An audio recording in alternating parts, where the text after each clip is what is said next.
नमस्कार, मेरा नाम है डॉक्टर पुरु धवन और आज इस वीडियो में हम बात करने वाले हैं किडनी बायोप्सी के बारे में। क्योंकि जब भी हम कभी किडनी खराब होनी शुरू होती है तो अक्सर कभी-कभार हमें बोल दिया जाता है कि आप जाके किडनी बायोप्सी करवाओ। और किडनी बायोप्सी का नाम आते ही ना पेशेंट के माइंड में ना बहुत सारे ना अजीब-अजीब से ख्याल आने शुरू हो जाते हैं। तो क्या उनमें कितनी सच्चाई है, करवानी चाहिए, नहीं करवानी चाहिए, कहाँ पर वो सही है, कहाँ पर वो गलत है, डॉक्टर क्यों कह रहा है? ऐसे बहुत सारी चीज़ों का आंसर मैं आज आपको करना चाहता हूँ इस वीडियो के थ्रू। तो शुरुआत करते हैं सबसे पहले कि किडनी बायोप्सी की ज़रूरत किसी किडनी फेलियर पेशेंट को कहाँ पड़ती है। तो किडनी फेलियर की पेशेंट में अगर हम देखें तो हमें 80% कारण पता है। हमें पता है कि किडनी खराब होती है तो बीपी से खराब होगी या शुगर से खराब होगी। अगर जब बीपी से किडनी खराब हो रही है तो किडनी छोटी हो रही है, हम अल्ट्रासाउंड करवाएंगे किडनी छोटी आ रही है, पता लग गया छोटी हो गई इस वजह से। तो ऐसे केसेस के अंदर हमें बायोप्सी रिकमेंड नहीं की जाती, कोई डॉक्टर रिकमेंड नहीं करता। बहुत रेयर केसेस होता है कि डॉक्टर रिकमेंड कर दे, क्योंकि आपकी हिस्ट्री आ रही है पीछे से कि आपका बीपी बढ़ा हुआ है, दिख रहा है डॉक्टर को, आपको भी दिख रहा है कि मेरा बीपी बढ़ा हुआ है और इस बीपी की वजह से मेरी किडनी अगर छोटी हो रही है तो वो एक डेफिनेट हो गया ना कि हाई बीपी की वजह से किडनी छोटी हुई है।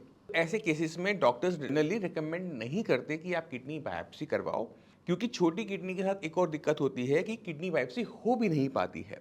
तो हमें समझने की ज़रूरत ये है कि ऐसे केसेस में अगर डॉक्टर आपसे कह रहा है कि आप किडनी बायोप्सी करवाओ, किडनी छोटी है, तो आप उनसे पूछ सकते हो कि डॉक्टर साहब ये बीपी हाई की वजह से नहीं हुआ क्या, कि और रीज़न था, कि आपके माइंड में क्या चल रहा है। तो वहाँ पे क्या होता है कि ना पेशेंट और डॉक्टर ना सिंक हो जाते हैं कि डॉक्टर के माइंड में क्या चल रहा है, आप पेशेंट को भी पता है, तो पेशेंट अपनी R&D कर सकता है और वो अपना माइंड में ईजिली कर पाता है। तो अपने डॉक्टर से आप ज़रूर पूछ सकते हैं। अब चलते हैं दूसरे केस के अंदर जहाँ पर हमें डायबिटीज़ की वजह से किडनी खराब हो रही होती है। तो डायबिटीज़ अगर आपकी 200, 300, 400 रहती है, शुगर आपकी रहती है, HbA1c आपका 7.5, 8, 8.5 तक जा रहा है, तो ऐसे केसेस के अंदर हम देखते हैं कि डायबिटीज़ की वजह से किडनी खराब हो रही होती है। और उसमें जब हम अल्ट्रासाउंड करते हैं तो किडनी का साइज़ नॉर्मल आता है। ऐसी कंडीशन के अंदर भी नॉर्मली बायोप्सी रिकमेंडेड नहीं होती, क्योंकि पेशेंट की शुगर लेवल हाई है। अगर हम बायोप्सी प्रोसीजर करते हैं तो पेशेंट को डिस्कम्फर्ट भी, और रीज़न हमें ऑलरेडी पता है। टेस्ट करवा के भी हम क्या करेंगे जब हमें पता है, दिख रहा है कि वो डायबिटीज़ से खराब हो रही है। तो बायोप्सी उन केसेस में करवाई जाती है जहाँ पे बीपी नॉर्मल है, शुगर कभी थी नहीं और किडनी खराब हो रही है और इसके पीछे जो कारण है वो पता नहीं है। अगर हमने जान लिया कि आपकी किडनी को किस वजह से नुकसान हो रहा है, तो उसके हिसाब से ट्रीटमेंट रखना डॉक्टर के लिए आसान हो जाता है। फॉर एग्जाम्पल, एक पेशेंट की एज है 18 साल, क्रिएटिनिन लेवल है 3 के आसपास, बीपी था नहीं, शुगर है नहीं। अब इस केस में सोच के देखो कि क्या रीज़न है। किडनी का साइज़ भी हम जब टेस्ट कर रहे हैं अल्ट्रासाउंड के अंदर नॉर्मल आ रहा है। तो ऐसे केसेस के अंदर है ना और डिफ़िकल्ट हो जाता है कि क्या हो सकता है। तो पहले कुछ टेस्ट करवा लिए जाते हैं, ब्लड के ANA-वैने टेस्ट करवा लिए जाते हैं, जेनेटिक टेस्ट हो जाते हैं। बट फिर भी अगर फाइंडिंग ना मिले तो वहाँ पर किडनी बायोप्सी को रिकमेंड किया जाता है कि हम एक छोटा सा सैंपल किडनी का निकालेंगे, उसे माइक्रोस्कोप के नीचे देखेंगे। अब किडनी में किस तरह का नुकसान हुआ है वो माइक्रोस्कोप में दिखेगा, उसके हिसाब से कौन सी चीज़ इस तरह का नुकसान पहुँचाती है उसका आइडिया लग जाएगा। फॉर एग्जाम्पल, ईजी तरीके से मालूम, इस कमरे में स्टूडियो में बैठा हुआ हूँ, इस कमरे में सब कुछ काला काला हो गया है ना? तो आपको क्या लगेगा कि यहाँ पे क्या हुआ था? आग लगी थी। तो आपने कालेपन को देखकर आग का आइडिया लगा लिया, है ना? अब मान लो कि यहाँ पर शीशे टूटे हुए हैं, मिट्टी मिट्टी हो रही है हर जगह पर, तो आप क्या कहोगे, क्या लगेगा कि आंधी तूफान आया था तब तो मिट्टी और सब कुछ कीचड़ विचड़ यहाँ पर चली आई। तो इसी तरह से जब हम किडनी को देखते हैं, किडनी का जो छोटा सा सैंपल निकाल के एक माइक्रोस्कोप के नीचे देखते हैं, तो उसको देख के नुकसान किस तरह का हुआ है वो पता लग गया कि यहाँ पर सूजन है। अब सूजन कौन लेकर आ सकता है? IgA immunoglobulin. अब हम IgA इम्यूनोग्लोबिन को वहाँ क्या करेंगे, हम उसको एक अलग से इंक डाल के वहाँ पर चेक कर लेंगे कि वहाँ पर डिपोजिशंस हैं या नहीं है।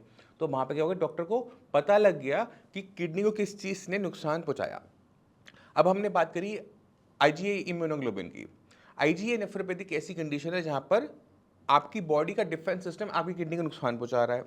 अब ऐसे केसेस के अंदर हमें पेशेंट को, मैं तो नहीं देता, दूसरे डॉक्टर्स जो हैं वो स्टेरॉयड रिकमेंड करते हैं कि आप स्टेरॉयड लो। अब जब हम स्टेरॉयड दे रहे हैं ये डिसीजन बहुत बड़ा है, क्योंकि स्टेरॉयड के अपने साइड इफ़ेक्ट्स हैं। अगर पेशेंट को हम लंबे टाइम तक स्टेरॉयड देते रहेंगे तो किडनी ठीक हो ना हो बट और बॉडी ज़रूर ख़राब हो जाएगी, डायबिटीज़ डेवलप हो जाएगी, हड्डियाँ कमज़ोर हो जाएंगी और बहुत आएगी दिक्कतें पेशेंट को देखने को मिलेगी।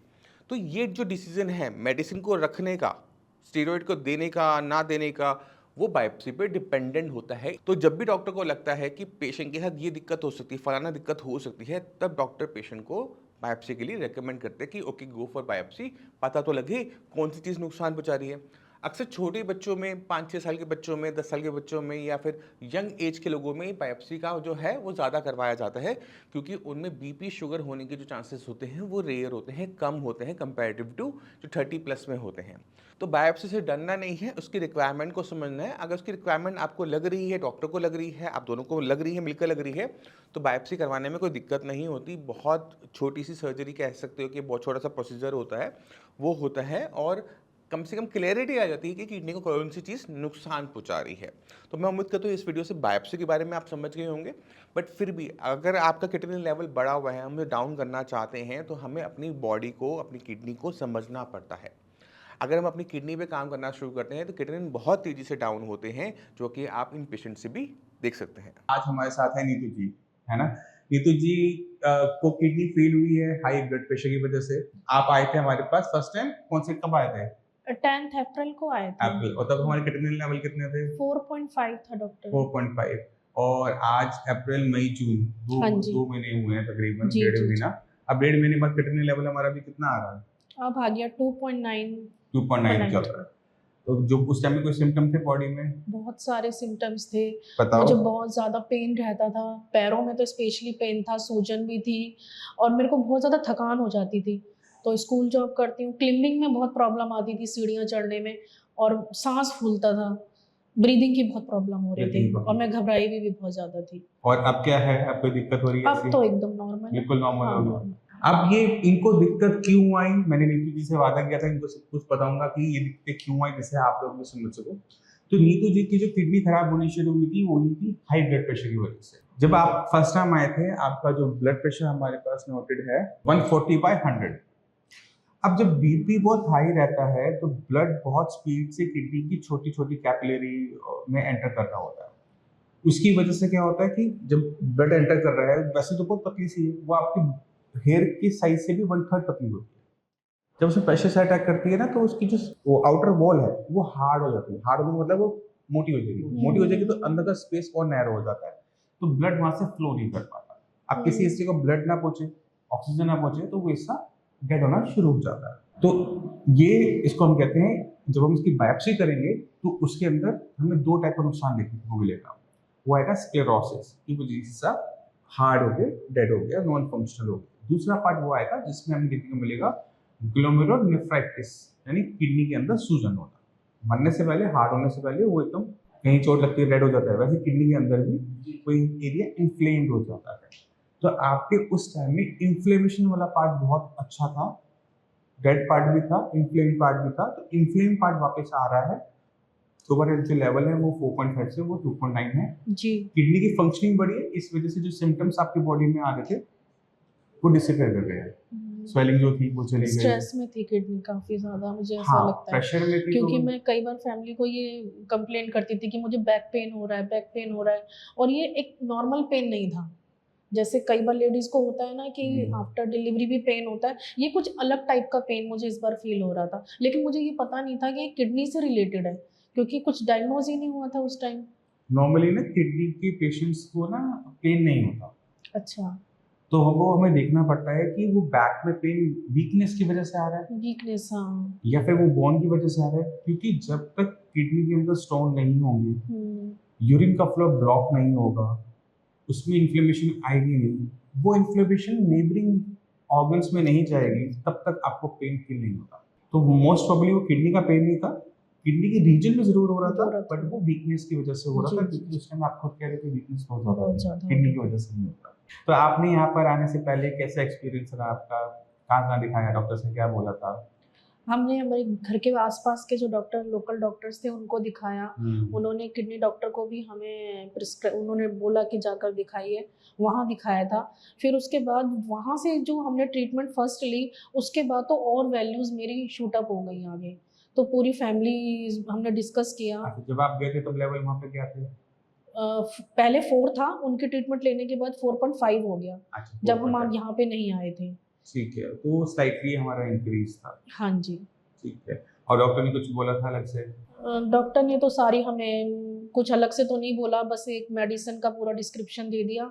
और उसमें एक नींद की जो टैबलेट थी जिसको मैं सुबह खाती थी तो शाम को उठती थी, मतलब बिल्कुल सुला दिया उन डॉक्टर ने तो मुझको बहुत ज़्यादा टैबलेट्स स्लीप की मेडिसिन तो नहीं दी होगी, बीपी की मेडिसिन नहीं, दी डॉक्टर होगी? मुझे स्लीप की ही दी थी। आपने बोला था नींद नहीं आती? नहीं, नहीं, मैंने ऐसा कुछ नहीं बोला था। अच्छा। उन्होंने पता नहीं क्या रिलैक्सेशन देने के पर्पज़ से दिया होगा या कुछ, जो बाद में नॉर्मली डॉक्टर। हाँ, 99.9% चांसेस है कि वो मिसअंडरस्टैंडिंग डॉक्टर है। मैं सुबह सोती थी, शाम को उठती थी। वो आप में इफेक्ट स्लीप वाला आ रहा हाँ, होगा, बट वीकनेस डॉक्टर्स को। नहीं देते हैं। हाँ, ठीक मुझे है? काफ़ी ज़्यादा नींद आ गई नहीं, वो उसके नहीं बाद। दी जाती है क्योंकि अननेसेसरी कोई भी मेडिसिन बॉडी में एंटर नहीं करवाई जाती। ये हुँ। प्रोटोकॉल टाइप का है, उसको सारे जी, डॉक्टर्स जी, जी। फॉलो करते हैं। हुँ। अगर बीपी बहुत ज़्यादा फॉल कर जाए तो वो स्लीप ज़्यादा आती है।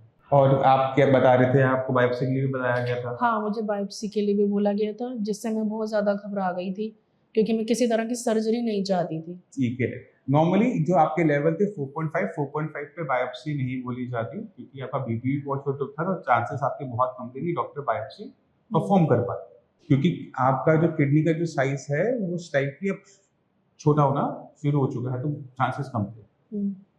बट बायोप्सी क्यों जरूरी है, किन केसेस में जरूरी है, उसको आपको अंडरस्टैंड करना चाहिए। बायोप्सी हम तब करवाते हैं जब हमें बीमारी के बारे में पता नहीं होता। मतलब आप पेशेंट आया, बीपी ठीक है, शुगर ठीक है, बट किडनी खराब हो रही है। क्यों खराब हो रही है, तो उससे रूल आउट करने के लिए बायोप्सी जरूरी होती है। बट आपके केस में बायोप्सी इसलिए जरूरी नहीं थी क्योंकि आपका बीपी बहुत ऑलरेडी बहुत शूट अप किया ज़्यादा। हुआ था। ठीक है, तो बहुत ज्यादा ऐसा जरूरी नहीं थी। तो अब आपका जो एक्सपीरियंस रहा है फ्यास में, कैसा रहा है, बताओ थोड़ा सा। बहुत अच्छा रहा है हमारा एक्सपीरियंस, तो हम एवरी मंथ आते हैं यहाँ पर, तो एक नई रिपोर्ट आती है और उसमें हमें रिजल्ट जो होता है वो पॉजिटिव ही देखने को मिलता है। और मैं थैंक्स बोलना चाहूँगी डॉक्टर का कि उन्होंने हमारी हर चीज़ को, मतलब फीडबैक भी लिया मेरा, और मेरे साथ पूरे मंथ ही वो लोग जुड़ते हैं कि मेरा तबीयत कैसा अच्छा, है मेरा। फॉलोअप अच्छा चल रहा है आपका? हाँ, बहुत ठीक अच्छा है, और फॉलोअप कोई है, दिक्कत तो नहीं हुई ना? कोई भी दिक्कत नहीं है। बीपी का आप डेली मॉनिटर कर रहे हो अच्छे से? डेली मॉनिटर करते हैं हम। तो कुछ चीजें आपने समझी होंगी नीतू जी से कि ये जो दिखते हैं, जो आप हो सकता है कि आप भी सफर करते हो, वो अकेले नहीं है। आप जैसे बहुत सारे ऐसे पेशेंट हैं जो बीपी की वजह से या फिर डायबिटीज की वजह से किडनी में डैमेज दे रहे होते हैं। उसको रोकना, उसे कंट्रोल करना, उससे कुछ हद तक हम वापस लेकर आ सकते हैं किडनी की फंक्शनिंग को। और वो जैसे हमने नीतू जी के साथ देखा, बाकी सारे पेशेंट्स के जो हम टेस्टिंग देते हैं उनमें भी आपने देखा होगा। बट आपको सही तरीके से काम करने की जरूरत होती है। किडनी कभी भी अपने आप खराब नहीं होती, उसके पीछे कोई ना कोई कारण जरूर होगा। जैसे नीतू जी के केस के अंदर बीपी था, अगर बीपी को हम हाई छोड़ देते, किडनी की बाकी मेडिसिन देते रहते, तो पूरा का पूरा ट्रीटमेंट फेल हो जाता। तो सबसे पहला काम हमें ये करना होता है कि जो सब आपकी किडनी को डैमेज कर रही है उसको निकालना होता है। वो एक बार कंट्रोल में आ गई तो कम से कम नया डैमेज नहीं होगा। जब वो डैमेज नया होना बंद होगा तो ही हम उसकी रिकवरी कर पाते हैं, वरना हमें रिकवरी देखने को मिलती नहीं है। जैसे आप हॉस्पिटल गए थे, वहाँ पे बीपी मैनेजमेंट आपका ढंग से नहीं हो पाया। नहीं। जब तक वो नहीं हुआ तो आपके लेवल्स बढ़ के चले गए। जैसे बीपी आपका कंट्रोल में आया, लेवल्स डाउन होने शुरू हो गए। अब आपने ध्यान क्या रखना है कि आपने अपनी डाइट को रिच रखना है, कम नहीं करना। आपको जो खाने में दिया जा रहा है, चाहे वो चपाती है, राइस है, उपमा है, वो हर पेट भर के खाना खाने से डरना नहीं है। बॉडी में अगर वीकनेस आ गई, एक कमजोर बॉडी में किडनी हेल्दी नहीं काम कर सकती, अच्छा काम नहीं कर सकती ना। बट एक अच्छी बॉडी के अंदर खराब किडनी भी अच्छा काम कर जाएगी। किडनी बॉडी का पार्ट है, तो खाने से आपने डरना नहीं है, अपनी एपेटाइट के हिसाब से खाना है, बाहर का खाना बिल्कुल नहीं खाना। जो परहेज दिए गए हैं वो अभी के लिए नहीं है, वो लाइफ टाइम के हैं, रहेंगे लाइफ टाइम रहेंगे, क्योंकि हम नहीं चाहते कि ये दिक्कत दोबारा से आपको खाने में नमक कंट्रोल, बीपी की मॉनिटरिंग, ये अब लाइफ टाइम चलेगा। कुछ भी हो जाए, बीपी की मेडिसिन आपने छोड़ दी थी। और कुछ पूछना चाहते हो? मैं उम्मीद करता हूँ इस वीडियो से और पेशेंट के एक्सपीरियंस से आपने बहुत कुछ सीखा होगा। आपके माइंड में बहुत सारे क्वेश्चंस होंगे, जो भी क्वेश्चन आपके माइंड में है उसको आप कमेंट सेक्शन में लिख दो। अगली जब हम वीडियो बनाएंगे तो हम उसको क्वेश्चंस को कवर करते हुए आपको उसके बारे में इंफॉर्मेशन दे देंगे। उम्मीद करता हूँ इस वीडियो से आप काफी कुछ सीखे। इसके साथ मैं आपसे चलने की आज्ञा चाहूंगा अगली वीडियो में। तब तक के लिए नमस्कार।